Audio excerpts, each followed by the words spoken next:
This is my final tarot spread for the next 6 to 7 decades and what is expected to happen over that period if nothing is done to reduce climate change. Furthermore, if the human race doesn't make drastic changes as a whole, there may not be a future for any of us. On the 16th of December 2019, the UN COP25 group failed to reach many of their targets this week, and even extended their 2-week talks by an extra 2 days and nights, but still failed to achieve. Introduction. This spread is about the year 2088, when very little life is left on Earth. Even though scientists, environmental groups and reports suggest it may take a few more centuries before the Earth is stripped of most living things, this may not be certain. I have very strong feelings about climate change, and so I began doing readings over several years on this subject. This reading is my latest and seems very close to what the spread would look like if I was asked the question: will any life on Earth exist within the next 100 years? Regardless of all the warnings of global warming over recent decades, the human race and nearly all life on Earth will have disappeared, for good. This spread could be our final warning. This reading is not a prophecy, although it may be, for our children. I have been using my focus spread for these readings, and by doing so, a card must be chosen to focus on, which is then placed in the center, and 4 more cards are placed around it. The sequence being top, bottom, left, and right. Why did I choose the Hermit card, and why the year 2088? Well, this is why. I have recently been having a recurring dream in which the world was covered in a dark pink cloud of dust, the sky was blocked out, people slowly drudged around searching for food and water, everyone wore rags and looked dirty and disheveled, their faces half covered with rags or bits of cloth. A man wandered through the groups of people with a light of some kind in his hand and had a long stick in his other hand that he used to help him move around. I kept taking a small pocket diary out of my back pocket, which had written on the front, "Diary for 2088, but all the pages were blank. Why choose the focus spread, and how did numerology play a part? Numerology, astrology along with symbolism and much more are all part of tarot cards. So we start with 9, which is the number, using numerology of 2088. 2 plus 0 plus 8 plus 8 is equal to 18, which becomes 8 plus 1 is equal to 9, and number 9 is the Hermit card in tarot. And why choose the focus spread? I used it because it's simple, straightforward, accurate, and the 4 cards not only represent the 4 card meanings in the focus spread, the number 4 in astrology represents the 4th house, which represents home. Earth is our home.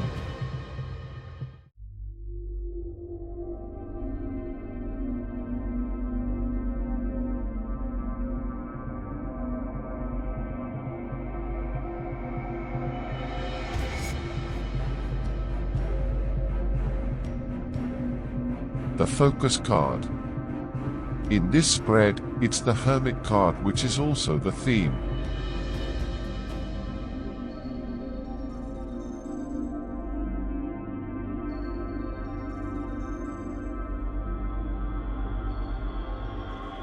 Card 2 represents present and future thoughts, what the client thinks could be the outcome.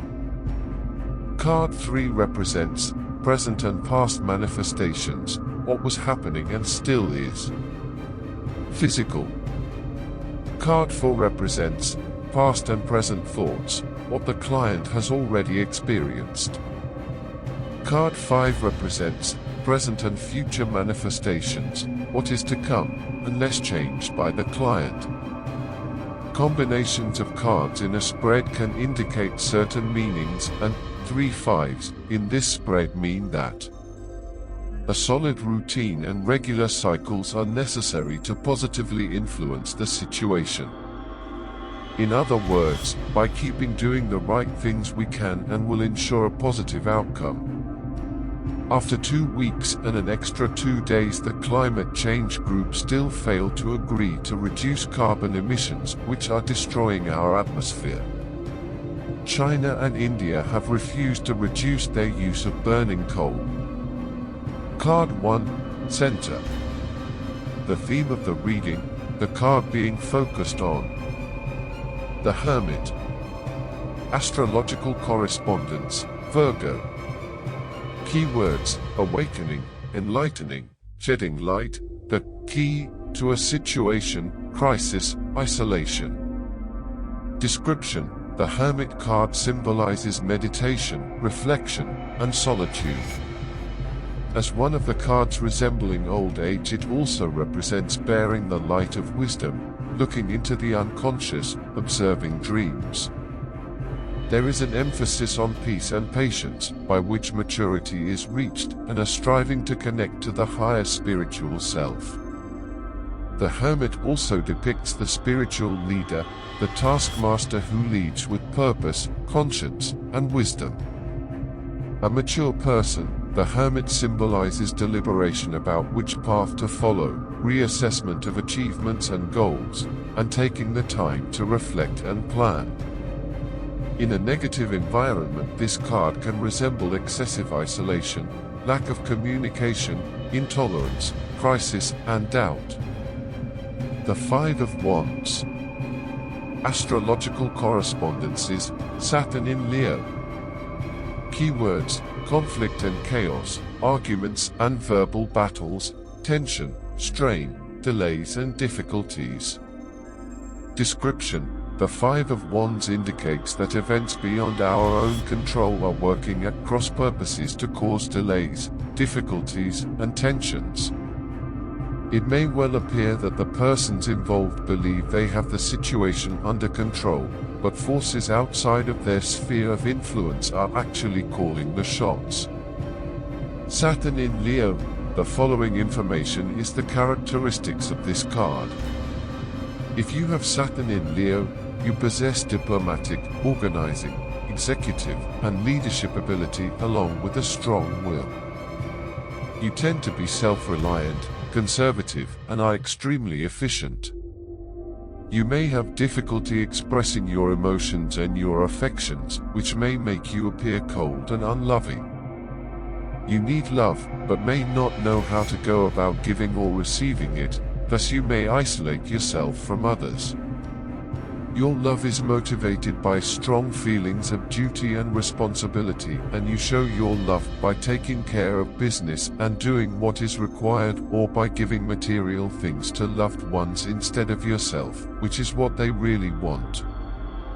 On the negative side, you may be cruel and quick-tempered, jealous, and may resort to underhanded means to satisfy your ambitions. Hard trouble is possible with this position. You need to be admired for your ability to get things done efficiently and effectively. Card 3, Below. Present and past manifestations, what was happening and still is. Physical. The Five of Cups.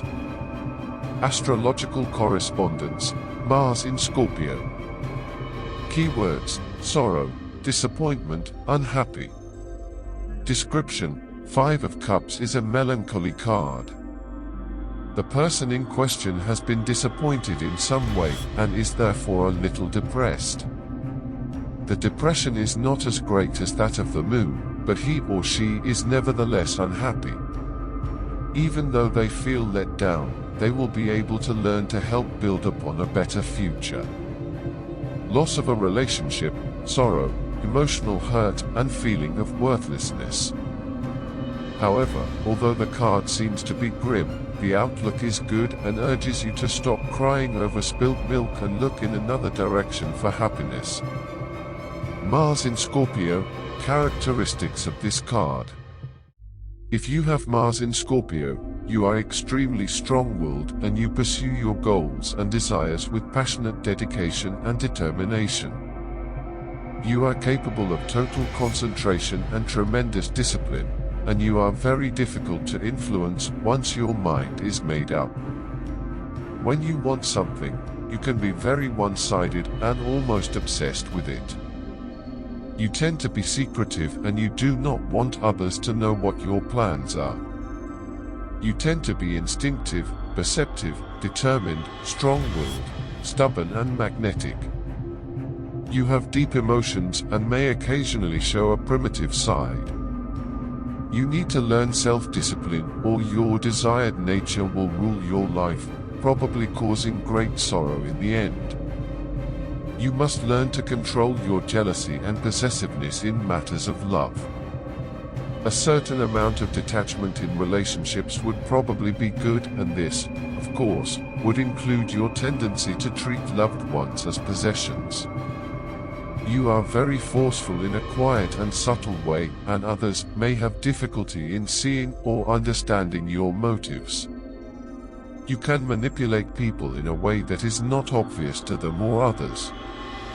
Direct confrontation with others is not your preferred style. You like operating behind the scenes. In any case, you are a formidable opponent when riled. In matters of health, there may be a tendency towards hemorrhoids. Card 4.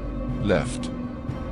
Past and present thoughts, what the client has already experienced.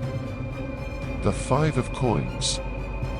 Astrological correspondence, Mercury in Taurus.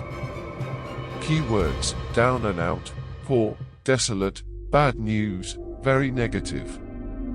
Description, the 5 of Coins indicates that the affluent lifestyle we have lived cannot continue. A sense of depression or unhappiness will tend to prevail. Things may start to improve, but that depends on the other cards in the spread and their placement in relation to the 5 of Coins itself. Mercury in Taurus represents the characteristics of this card. If you have Mercury in Taurus, your manner of thought and speech is slow and quite deliberate. You do not change your mind quickly and see no reason to do so. You are determined, practical, methodical, and conservative in most things you do. You have patience and the ability to stick with things until the end. You may assimilate material at a slower pace than others, but once a concept is learned, it is never forgotten. You hate being forced or rushed into a decision or an action, especially if you have not been time to think it all through and evaluate the practicalities of the situation. Once your mind is made up, that's it. It will take a lot to undo it. Perseverance is one of your best traits. You enjoy sustaining what others have started, especially if you can see tangible, practical results. You love to build things. You succeed not so much because of your mental brilliance, but because you have the ability to concentrate and follow a project through to its completion. You may have an artistic or musical aptitude. Perhaps you sing or speak for a living. Common sense is not uncommon in you. Card 5, Right. Present and future manifestations, what is to come, unless changed by the client. 10 of Swords. Astrological correspondence, Sun and Moon in Gemini. Keywords, ruin, betrayal, loss. Description, the 10 of Swords is the card of ultimate betrayal. This card indicates that hope for outcomes are not likely to transpire and a sense of loss will come. When this card is the answer to a question relating to a partnership, it is best to have only minimal dealings with the person referred to because, at best, disappointment is likely to be the outcome of this liaison. This is the worst card in the pack. Lost, cold and loveless, this card shows the lowest point in fortune. However, since this is the worst, it can only get better. Improvements must surely follow. The only way from here is up. Sun and Moon in Gemini represents the characteristics of this card. Sun in Gemini natives are friendly, clever, talkative, versatile, curious, perceptive, intuitive, and logical.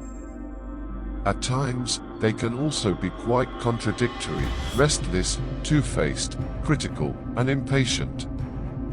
Gemini people enjoy and need work that includes a great deal of variety. They love to do several things all at the same time, sometimes making them late for appointments. They abhor boredom. Gemini natives tend to flit from one experience to another, gathering in all types of information along the way, but seldom getting to the depth of any subject. They go broad and not deep. Persistence is not their strong suit. Gaining knowledge and disseminating it is their real talent. Hence, they make wonderful salespeople or teachers if they stick around long enough to get all the facts instead of only half the story. Even if they do not possess all the facts, since they are never at a loss for words, they will continue with their story as if they did have all the facts. It is important for Gemini natives to seek intellectual satisfaction. Mental stagnation turns them off, so they read extensively and communicate widely in order to satisfy this longing for mental stimulation. This discontent can make them either very ambitious, or it can incline them to jump from one thing to another, searching for the greener grass which never appears. Gemini natives usually think quickly on their feet and have the ability to use the right words in any situation. They possess tremendous wit and a good sense of humor. Other people may have difficulty in keeping up with their rapid change of subjects. Because Gemini natives think so quickly, they often finish other people's sentences for them. This can be most frustrating for the person trying to express their own thoughts. There is a need to learn how to control the tongue and allow slower people to express their own opinions and ideas. Since Gemini natives have the capacity to see both sides of any issue, they may fluctuate back and forth between opposing viewpoints. They will usually tend to side with the opinion of whomever they happen to be with at the moment. Then they change as the circumstances change. Indecisiveness is a problem for Gemini natives. Gemini natives are usually emotionally detached. They use their minds rather than their hearts to find their way through things. Logic and reason are their guidelines. They are able to understand what makes other people behave as they do, but they have difficulty in projecting themselves into the emotional reactions of the person involved. Some of the negative traits that Gemini natives possess are lack of concentration and focus, undependability, fickleness, indecisiveness, superficiality, wishful thinking, and dreaminess. They can also be pretty good at nagging. Gemini natives need to work on getting their mind under control. Their nervous system is highly strung. If they don't learn to control their nerves, they are apt to become ill. The way out of this difficulty is to take the emphasis off themselves and lose it through service to others. Above all, the Gemini needs to learn to channel, control, their energy and mind. If you have the moon in Gemini, you tend to intellectualize your feelings. Your moods come through your words. At times you are totally unaware of your own, or other people, deeper feelings and emotional needs. You talk about your feelings and moods. Your primary need is to communicate and to share knowledge. You tend to avoid heavy, emotional relationships and involvements because there is some tendency to superficiality. Commitment scares you. You require plenty of mental stimulation and you feel closest to people with whom you can share thoughts and mental interests. You get turned on sexually through the mental side of things. You have a versatile and receptive mind with a great desire for knowledge. You can be charming, witty, and warm-hearted. Nervous tension, anxiety, and stress may be a problem for you. You probably dislike arguments and have a tendency to talk too much. You may tell people what they want to hear rather than the truth. Mental control should be developed, or else indecisiveness and constant changing of your mind will become a way of life for you.